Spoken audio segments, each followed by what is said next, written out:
Please take a seat or find somewhere to stand. Come on into the main room. We're going to start. Please turn off your cell phones. And I know some of you have been asking where you can put cards. The up front of the stage is just fine. I'm Jordan Schreiber. I'm Larry's son. Thank you so much to all of you for being here. My dad specifically told Luke not long ago not to have his service here because he didn't want an empty room.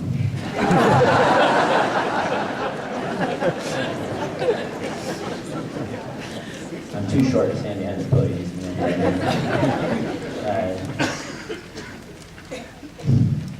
Before I forget, out in the lobby there are some guest books. I think all of you signed on your way in. Also, though, there's a table along one side wall which has 3 computers on it, and there's a website set up on those computers where you can leave comments. So if you want to share memories or thoughts, I know a lot of you have been doing that on Facebook this week, and it's been really wonderful to see what everyone's been sharing. But if you're inclined to do a little typing at the end of this ceremony, we'd love to see your thoughts on that website too. Every year when I would call my dad on his birthday, he always liked to take inventory. He would tell me which of his kids he had heard from so far. He couldn't fully enjoy the day until all of us were accounted for. So, Pop, I'm going to do this for you today. Kathy's here, your wife, our stepmom. Matthew and Lindsay and Alex are here. Mike is here. I'm here with Helena and Griffin, Seraphine. Champa is here. Mary's here with Frank and Natasha. Luke is here with Lindsay, Lucy, and Annalie. Kevin is with you.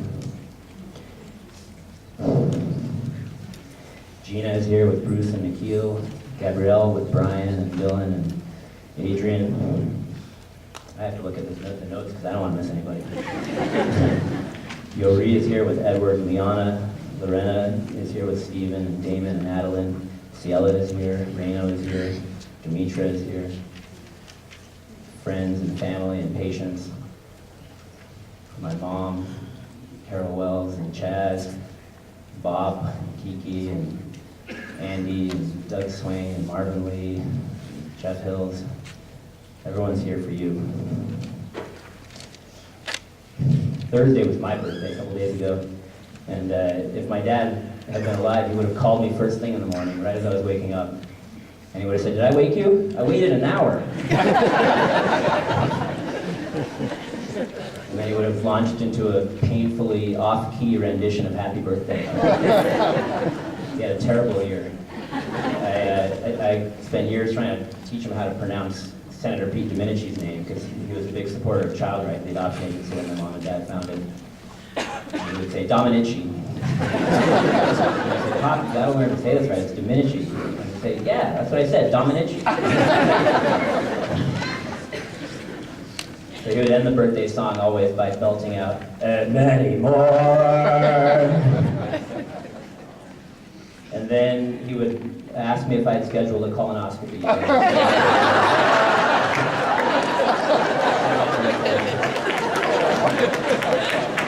And then as soon as I told him I'm doing fine, he would rush me off the phone.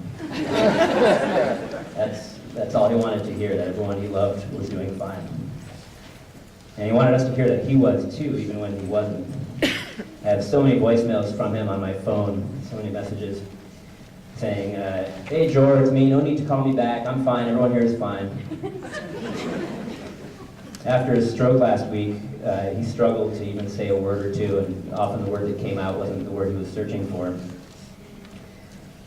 But a few days ago, when Luke and Matt and I were lifting him into a chair so that he could enjoy the view of the mountains out his east window, he leaned into my ear and whispered, "I'm fine." And then not long after that, he managed to put his one functioning arm around my neck and say, "I love you." He loved all of us. He loved life, wherever he was. When he visited me in England, he insisted on eating fish and chips, even though I told him they were terrible. And he eventually agreed, but he was still glad he tried them. In San Francisco, he couldn't believe that we hadn't had abalone yet. In Rockport, his idea of heaven was $6 lobster from the shack at the waterfront. He He visited me in Boston when I was in law school, and he said, hey, let's go kayaking on the Charles River. I didn't even know you could do that. It hadn't occurred to me in 7 years living in that city. But there was no place he loved more than the mountains here in Taos. And he never took the beauty here for granted. He used to call me all the time and say, you should see this sunset, as if it was his first time seeing it. And before each of my visits for the last 15 years, he'd start planning our hikes months before we arrived. And on the day of the hike, he would wake us at 6 in the morning so we could get to the summit of the mountain before the rains came in the afternoon, and also so that we could have the trail to ourselves. And he'd fidget impatiently while Helena and I would make prosciutto sandwiches. He'd say, what does it matter? Everything tastes good at high altitudes. As we hiked, he would point out his favorite spots, and he'd say, that's where I want my ashes. And we'd have to mentally add another location for the grill. At the end of a 7-hour hike, as we approached the parking lot, we'd see one hiker starting up on the trail toward us, the first person we'd seen all day.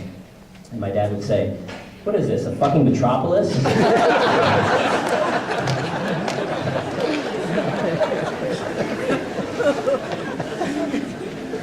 But as long as they didn't intrude on his hikes, my dad loved people. He loved our childhood friends, our girlfriends. Every time he visited, he would ask me about my college roommates who he hadn't seen in 20 years, still knew everything about them. In the last week, he had friends from every phase of his life gathering at his bedside. And one by one, they came up to me and embraced me and said, your dad was my best friend. Most of all, he loved his family. My stepmom, Kathy Strizza, her mom and brother and sister, all of my brothers and sisters and our wives and husbands and kids, his brother and sister and their spouses and kids, my mom's brother and cousins, their families. He talked to everyone regularly, and he always knew what everyone was doing. He'd leave me messages saying, hey, how did your taekwondo camp go today? Or, I know Helena's coming back from England today, I hope she had a good trip. And he'd update us on what everyone else is doing. He's the reason that I know what all my cousins have been up to for the last 10 years. When Helena and I married over 17 years ago, he began to ask when we would have a baby. And then Helena's mantra was, marathon, then book, then baby. So when she ran the New York Marathon and published a novel, he started bugging us again. And I kind of bristled. But we have 2 kids now, and last year he could see the joy in my eyes when I was talking about them. And he said, this is why I kept pressuring you. I didn't want you to miss out on this feeling of being a father. And what a father he was. By the time he was my age, he and my mom had 13 kids. And then when he and Kathy learned that she was pregnant with Demetra, he called me bursting with excitement and pride. He said, can you believe it? I'm going to have Schreibers born in the 60s, 70s, 80s, and 90s.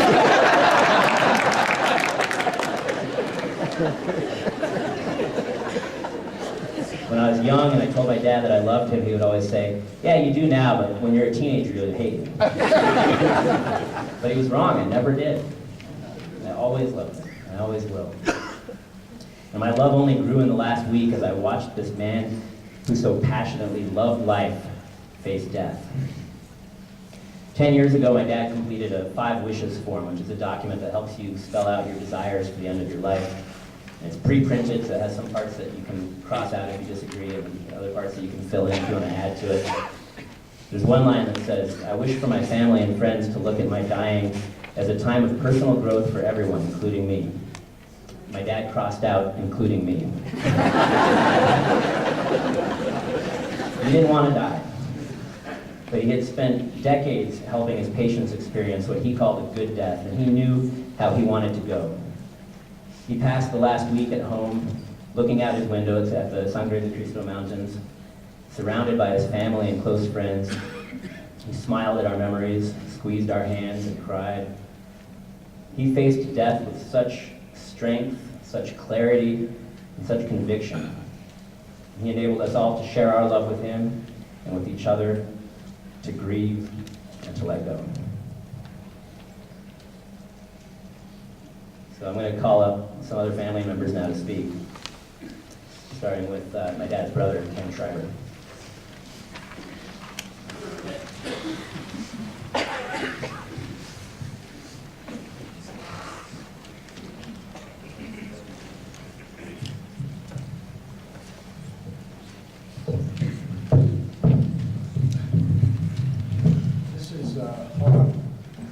not supposed to be here speaking at my little brother's memorial. And what makes it easier in this place, in this room, is that we're surrounded by family and friends and a community of people that know him as well as we do, obviously, and love him as much as we do. So I find that the outpouring of love and affection that we can see here is overwhelming. And that's because Larry touched so many people, changed so many people's lives, and probably saved so many people's lives. And I thank you all for coming.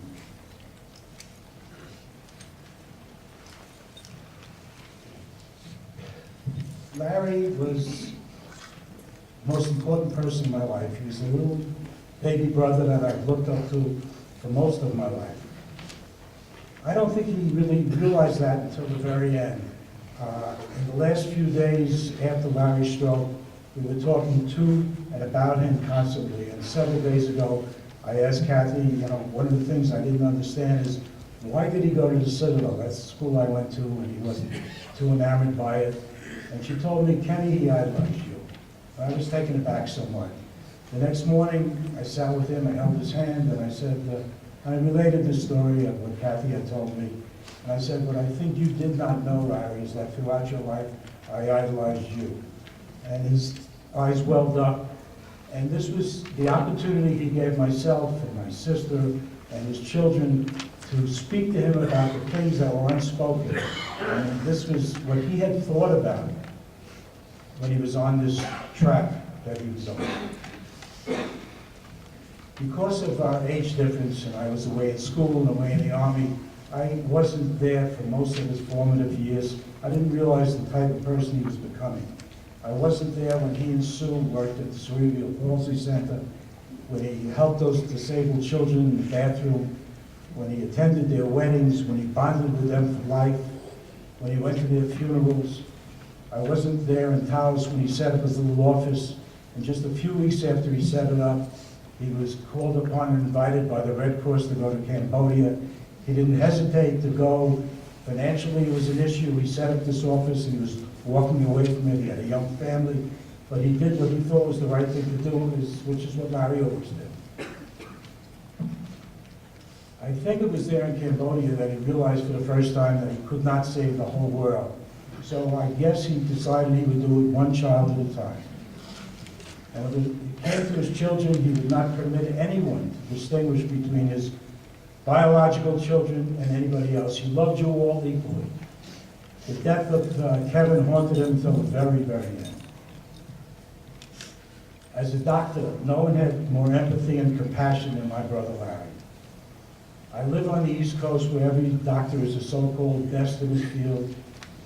But no matter whom I've met with, no matter whom I've consulted with, there's no doctor I trusted more than Larry. Not only because I loved him, but plainly and simply because he was the best doctor I had ever met and the best doctor I will ever meet. And boy, did I take advantage of him. There's one story that we talked about for many, many years. About 25, 30 years ago, I was in the dermatologist's office having been given a diagnosis of what I perceived to be a horrible word. Keep in mind, Larry was in Albuquerque, awaiting surgery to remove a tumor from his back. My brother patiently but incredulously told me and informed me I was dealing with a situation with the same severity scale as a pimple. Then he reminded me how to hang up the phone and undergo major surgery. The truth is, I came to him for everything for myself and my family, and he was always there for us. In these last several months, as he was dealing with Parkinson's, as he has been for the last several years, I had some procedures for atrial fibrillation. I was on the phone with him constantly. He was searching meds and procedures, speaking to doctors on my behalf, dealing with what he was dealing with on a daily basis. He did this literally to the end. Let me share a brief story with you. The last couple of days were difficult for all of us. And one night when I went to sleep, lying in the next room from where Larry was laying in the dark, looking at the mountains, I had kind of a panic attack. I just thought of him sitting there, unable to speak, unable to move, knowing what was coming, and my heart started to race. So the next morning, when I was holding his one good hand, Lucas came and put that thing on his finger that tests your pulse and your oxygen rate. And I whispered, I thought I whispered to Luke, and I said, when you finish with that, let me try it out. With that, Larry took his one good hand, put his hand on my pulse, and said, normal. He, on his deathbed, was diagnosing me, he was taking care of me. He was just a remarkable person. One other very quick story. This last September, I came out here with my son and one of my daughters. And when I forgot something, we were telling stories, and my mind would slip. He informed me he was going to give me a cognitive test. He was going to give me 3 words, apple, table, and penny. And interspersed with the storytelling and the drinking we were doing, he was going to test me. So he said I would forget as many times as I would remember. And as we were sitting around his bed, and my son Scott was standing next to me, Scott asked me, do you know the names of those mountains? Which I, of course, heard many thousands of times, because every time we typed with Larry, he forgot that. He told me 999 times, but he knew that I forgot. So, of course, again, I hesitated. And with that, Scott said to me, what are those 3 words? And again, I hesitated. I heard Larry say, apple, table, penny. So he knew to the very last second exactly what he was doing, exactly what he wanted to do for all of us, for his family. And he had Lucas as guardian angel accompanying him on his journey. And I thank you 1,000 times, Lucas, and I can't thank you enough for what you did for all of us. He wasn't perfect, but he was as close as perfect to anyone as I had known or will ever get to know. He was quirky, he was silly, he loved people, he loved his beloved Kathy, he loved his mountains, he loved his family and friends. Everyone should have a little bit of Larry in them. I don't know if Larry believed in God, but I know he believed in the other side. And I pray that he was right, because my parents need to see him, and I have to know that I will see him again. Rest in peace, my perfect brother Larry.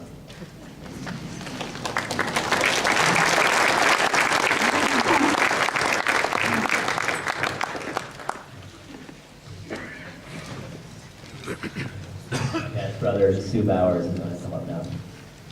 His sister, sorry.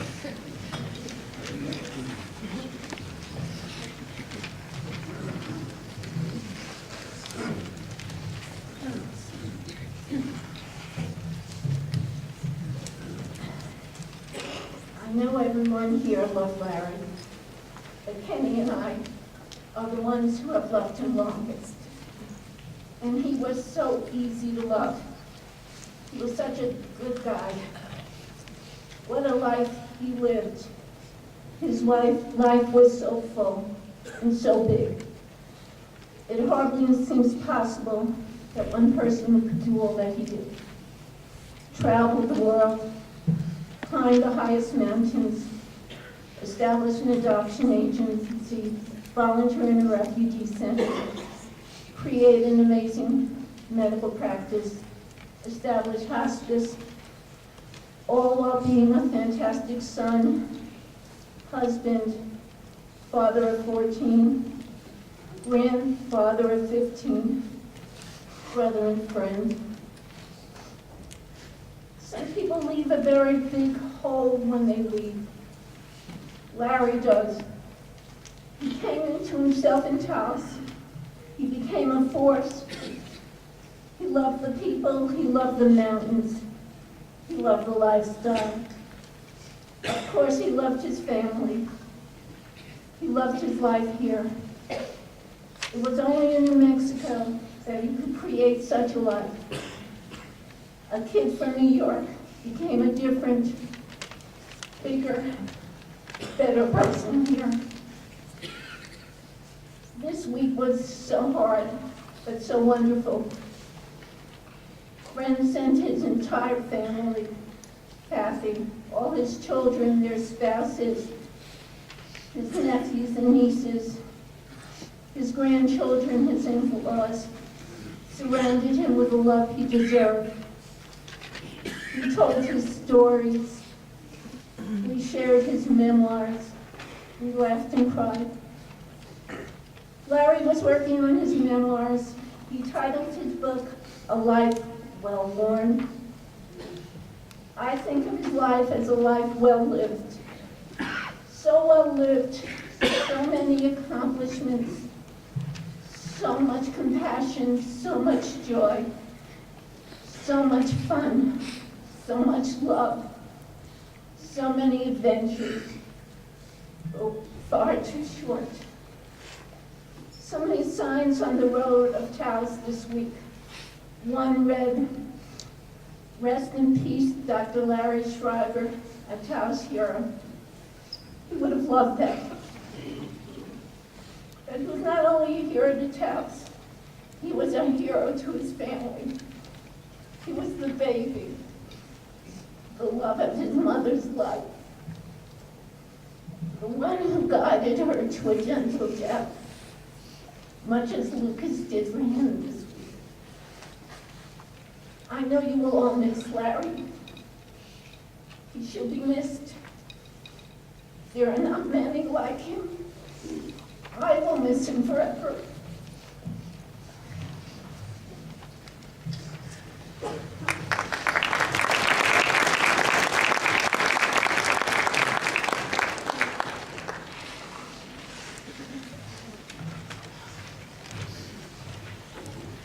Good afternoon.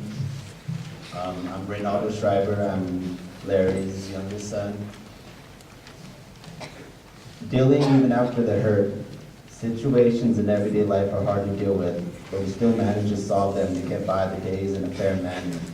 But the loss of a loved one is something that will stick with us for the rest of our lives. It was March of 1988 when I was brought home to live with my mom, Carol, and dad, Larry, in San Cristobal. Laying my eyes on my new brothers and sisters was a whole new world opened up to me. But my new mother and father was a gift that would never get old, even after I am gone from this world also. I never thought that I could love anyone more than my two sisters that I was adopted with, Lorena and Ciela, into the same family as myself. But my heart was filled up the rest of the way by my dad, Larry Schreiber, and mom, Carol Wells, the day they came into my life. My fondest memories were of when the entire family would take trips in the RV to Mexico, and the whole family would sleep in the RV on the floor, snuggled up together like a huge puppy pile. Over the years, new situations were represented to me that really let me grow into the man that I am today. The divorce of my parents, my new connection with my stepmom, Kathy Strizik, who married my dad, and stepdad Charles Harrison, who married my mom. And my decisions to live with my dad in San Cristobal 8 years after the divorce permanently. Probably because mom at the Llano house made us do chores every Saturday or Sunday. And my dad had a cleaning lady. At age 16, I was sent to a program in Ensenada, Mexico called Casa by the Sea. I stayed there for a year and a half until I was almost 18 years of age. While living there, my best friend, Masami John Brown, passed away, and due to that tragedy, my other good friend, Lorenzo Maestas, took his own life the same year.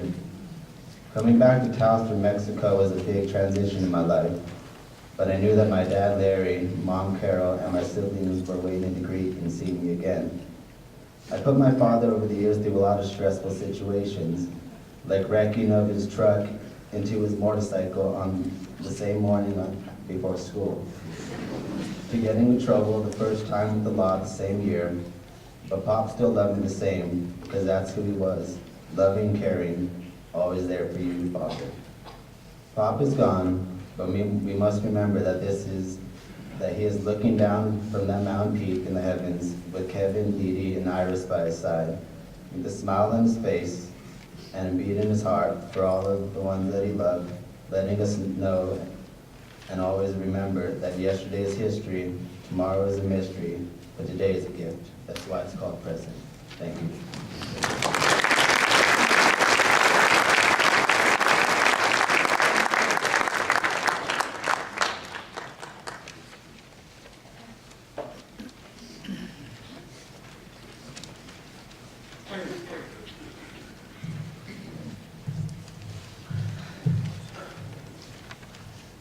If I make it through this, it's because of stage fright.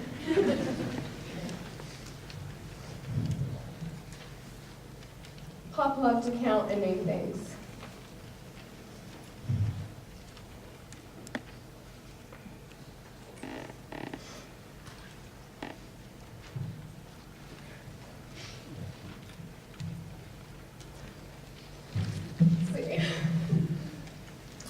Pop loved to count and name things. The mountain peaks as he hiked, each of his pets since childhood, all the cars he had owned, and similarly each car wrecked by one of us kids and who did the wrecking.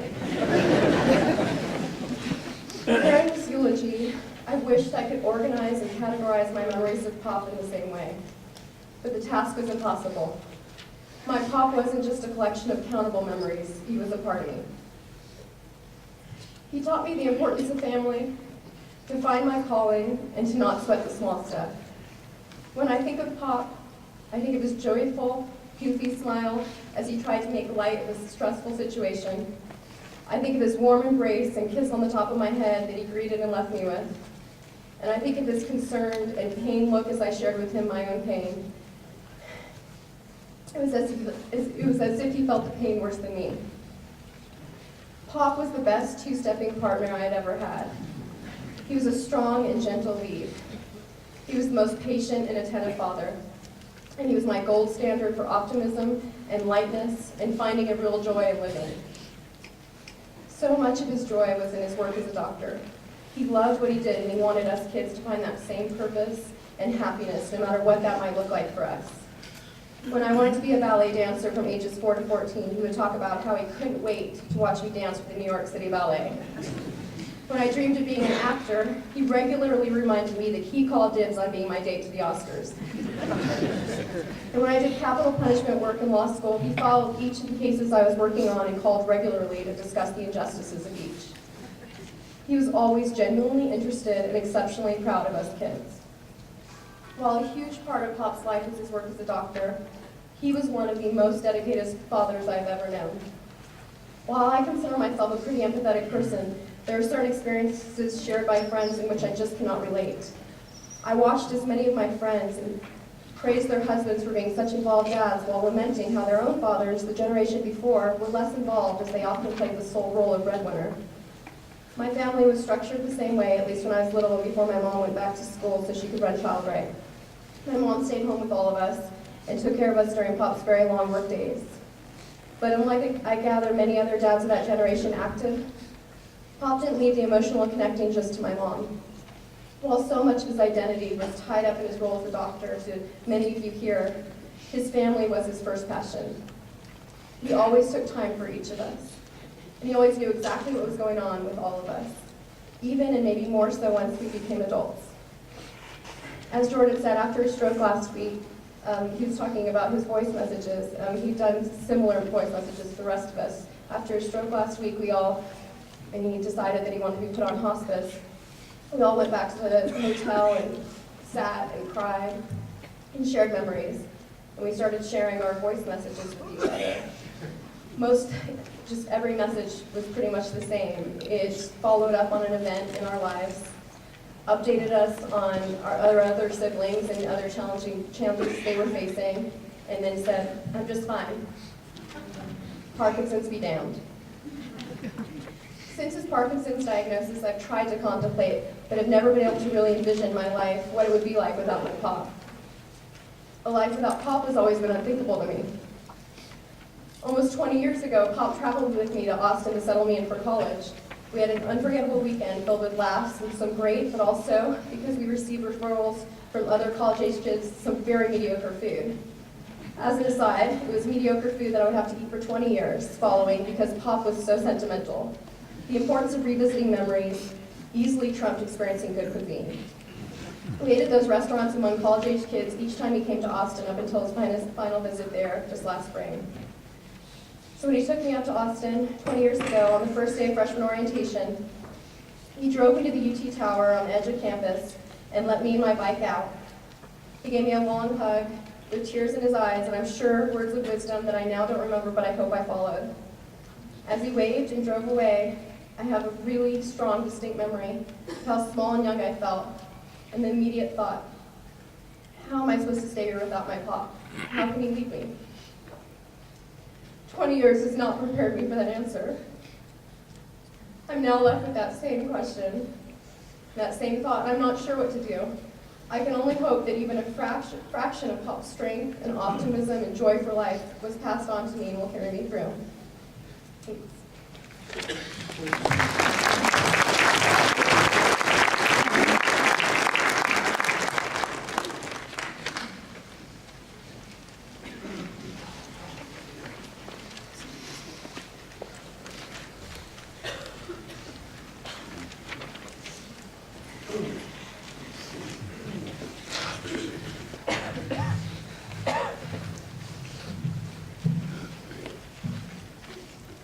Hi, I'm Matthew, and I'm Matt, and I have the privilege of being Larry and Carol's eldest child.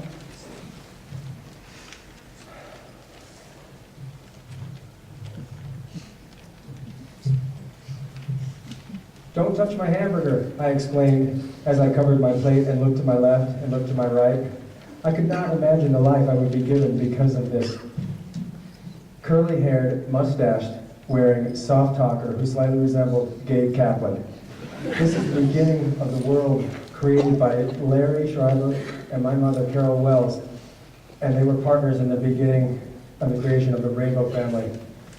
This is the first of many adventures with the most giving man I have ever had the honor of calling my father. Larry had a gift for creating and sharing his life beyond all other. The Rainbow family was soon growing. First came Jordan, then Luke, then my stunning sister Gabrielle. He was always looking for adventure. He was always looking to pursue his passions, whether it be climbing or adopting. He was an angel on earth. The adoptions continued, groups of kids. Insatiable and infectious he was with his partner Carol, providing a home in San Cristobal to 13 truly amazing people I've had the privilege of calling siblings. Meanwhile, he returned to adventures in Cambodia, Nepal, and Africa to climb or to heal. It never was quite sure why he was leaving. A few years back, Larry and my brothers and I, Luke and Jordan, climbed Mount Elbert. The 4 a.m. start time was a harsh reality for me, yet not used to mountain climbing. But for Larry, it was the norm. Even with Parkinson's, my father was steadfast to the summit and the first one up and not through. His tenacity and desire to climb a 14er just brings me to tears at the amount of dedication that he's shown. Dear Dad, dearest Dad, I hope you found what you were looking for. You sure seem to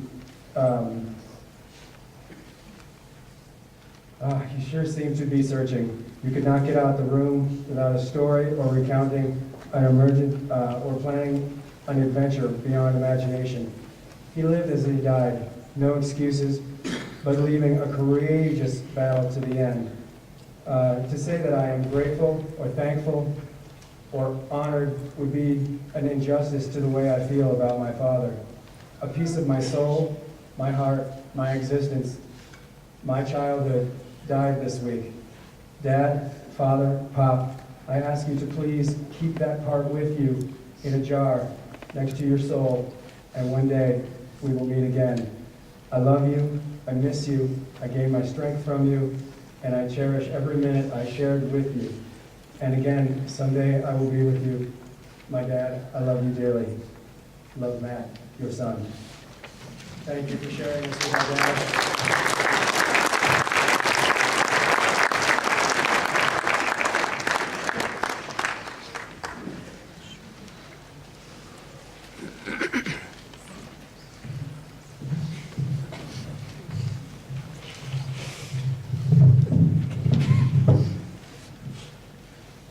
Wow, I too am too short for the podium. Thank you all for being here. Pop would have been proud. Growing up, I never thought of Pop as being very graceful. He would tear through the house as he rushed to the hospital to care for someone. I would hear him stub his toe or some other extremity and yell some obligatory term in Yiddish. I was so proud of my bilingual father. But I soon came to realize those so-called Yiddish terms were only slurred versions of curse words. As I grew up, I realized how graceful Pop really was. He taught my sisters and I how to waltz and two-step.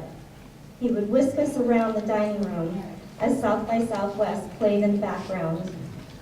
I remember how excited I was as I eagerly awaited my turn. He would hold me in his arms as we danced across the floor, just the two of us. When the song ended, I wasn't ready to let go quite yet, just as I was not ready to let go of him now. But I don't think I ever would have been ready for this day. After hearing how he has helped so many people and impacted so many of your lives, I know he has lived a very full life. So Pop, I'm so proud to be your daughter. You are a true inspiration and my hero. I'll try to let go now, for your song has ended. Thank you.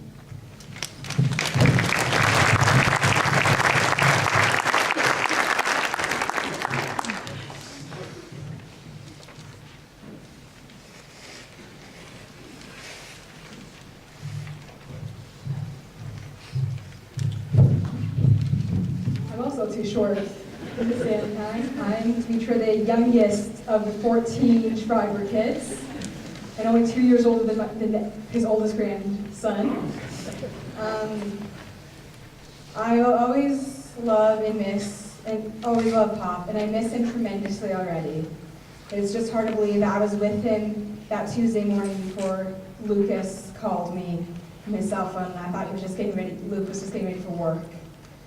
A call I'll never forget. There are no words to describe my ache, but I know I'll always have the memories of him. Pop, my mom, and I traveled to Cambodia together in 2004 so we can reunite after 30 years with his friend Oak Domre. In 2005, we went to Greece, not only my mom and Pop, but also my mom's side of the family, which was such a wonderful trip. And then in 2011, he wanted to go climb Mount Kilimanjaro, so we went to Tanzania so he can do it, even with his Parkinson's. He continued asking me for 2 years before he went, hey, do you want to come? You should come hiking with me. I'm like, nope, I went to the hike, but I'll go with you. One of his passions was always showing me how other cultures lived. He always inspired me to help others in any way I could.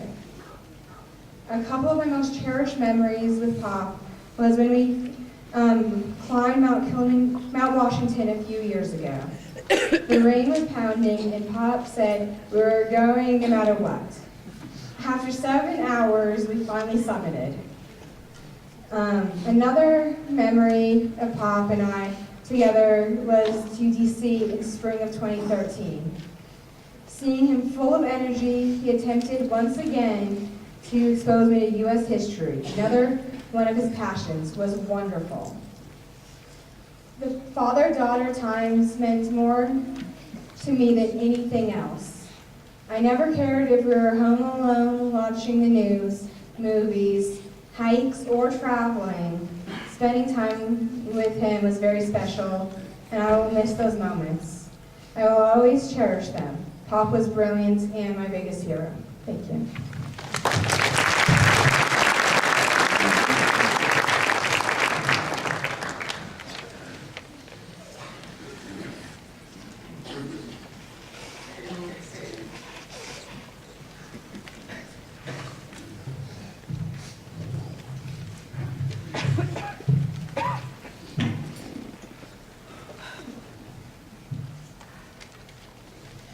One of the many things I inherited from my dad was the ease with which I can cry.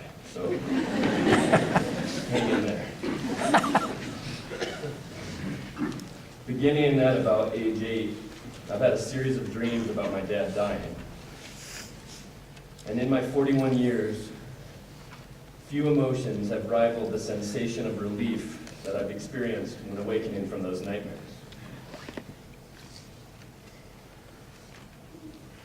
As you all know, and have heard over and over again today, Larry, Dr. Schreiber, Bo, Pop, was a man of unparalleled distinction. An extraordinary person with an endless capacity for empathy, for service, for love, for friendship, and for adventure. This man of deep compassion also had an infinite amount of energy, especially during the time that he and my mom had 10 or more children in their home. Despite running an extremely busy medical practice, delivering babies late into the night, admitting patients to the hospital, rounding on them before and after seeing patients in the clinic all day, he found ample opportunity to be totally available to his many children. As a physician myself and a father of 2 children, I now marvel at his total presence in all of our lives. He was at my high school soccer games, traveled out of town to our speech and debate tournaments. He not only knew all of my friends, he developed special relationships with them, such that many now consider him to be a surrogate father. Old acquaintances of mine, many of whom are here today, some of whom I have not been close to in 20 or more years, have been reaching out via phone messages, text messages, Facebook messages, sharing memories of time spent at my childhood home, telling stories about how my dad introduced them to Yiddish, endearingly calling them schmendricks, or not so endearingly schmucks, and remembering how he modeled progressive male behavior. He not only demonstrated that men can be emotional and openly reveal their feelings, he taught them to be proud of it. I have always considered my father to be one of my best friends. He fostered a closeness and comfort that created an environment of sharing and trust. I could always talk to him about anything.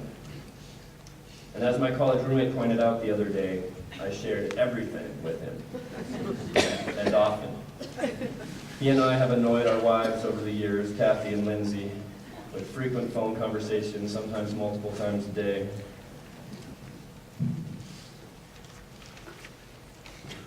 In a moment of insecurity in college, I once accused my dad of paying less attention to me and more attention to my brother's social life and key events in his life.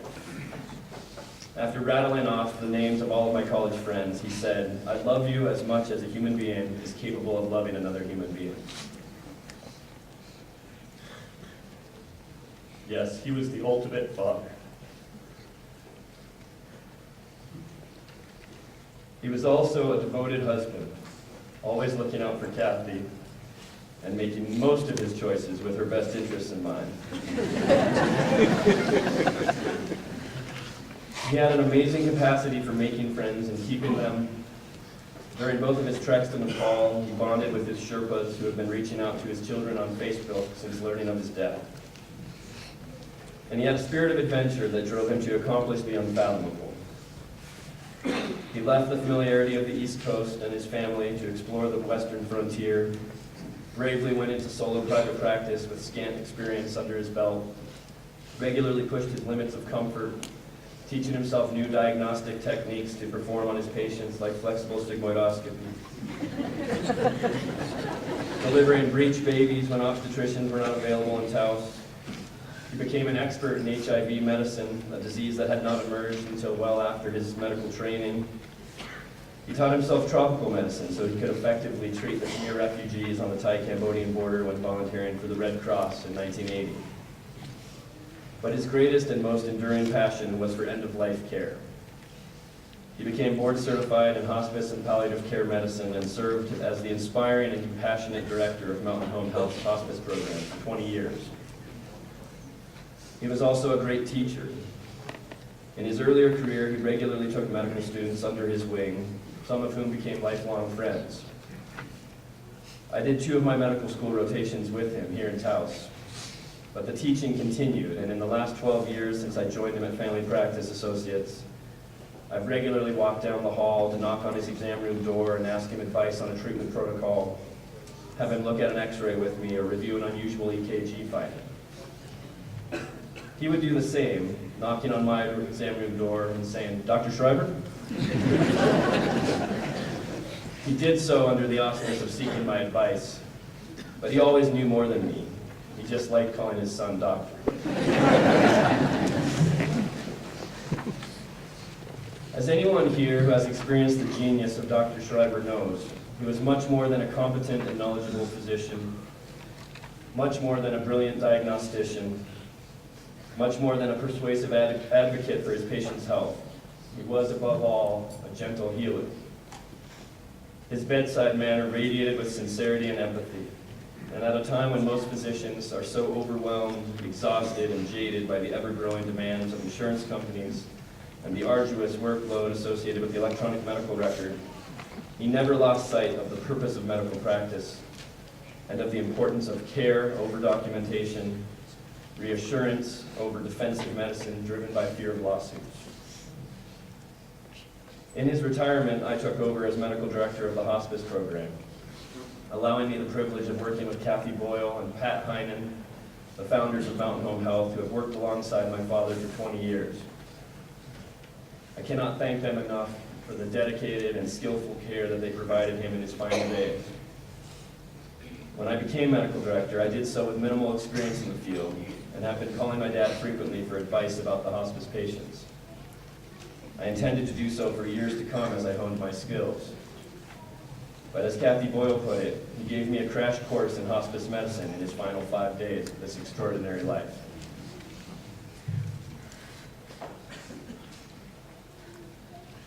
Up until his final hours, I still looked to the best physician I've ever encountered. And together we made decisions about his medications and dosages as he bravely faced his death. Meanwhile, giving his loved ones an invaluable opportunity. True to form, the selfless healer, the man who touched so many, gave his closest family and friends a great gift in the end.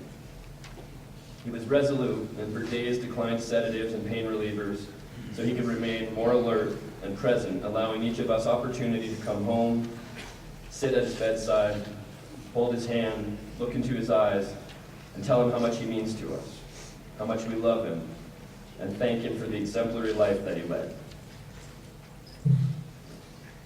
And in a poetically ironic way, the eloquent humanitarian and writer was unable to speak in those final days, and could only listen and reciprocate with his eyes, a squeeze of the hand, or the occasional whispered utterance. In his final days, he was vulnerable and dependent in a way that this powerful, enduring adventurer would never have chosen. And when I told him that as difficult as it is for him to be in this predicament, it is that meaningful for us to be able to be there for him and care for him, he managed to whisper, "Incredible."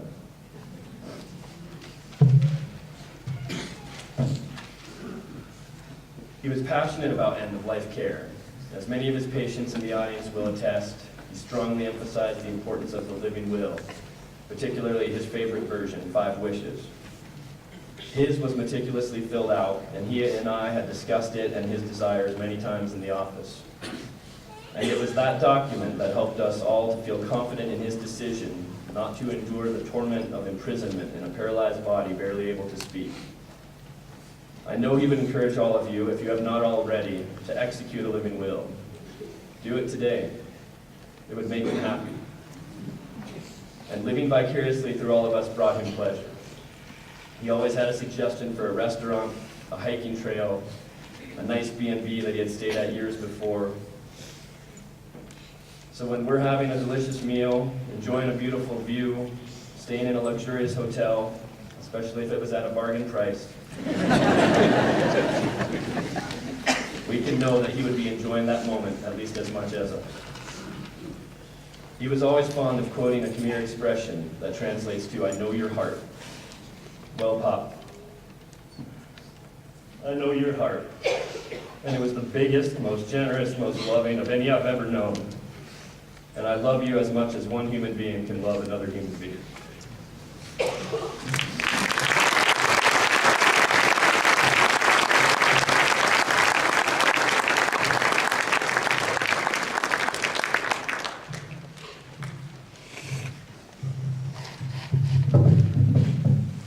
My dad was a great storyteller. He had great stories. And as my Aunt Sue mentioned, a couple years ago, he decided to write a memoir to share those stories with us.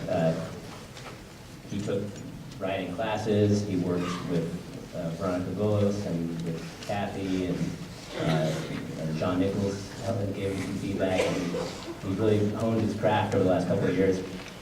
And then in the last couple of months, he seemed to find a new urgency about finishing this memoir. I was encouraging him to spend a lot more time editing it and look around for a good publisher. And he called me a couple weeks ago and said, "It's done and I feel good about it." So we wanted to share with you today the final chapter of his memoir. And we thought the problem is no one could read it as well as he could. Fortunately, he did a public reading of it not long ago. And so we have the video of that, and we're going to play that for you now.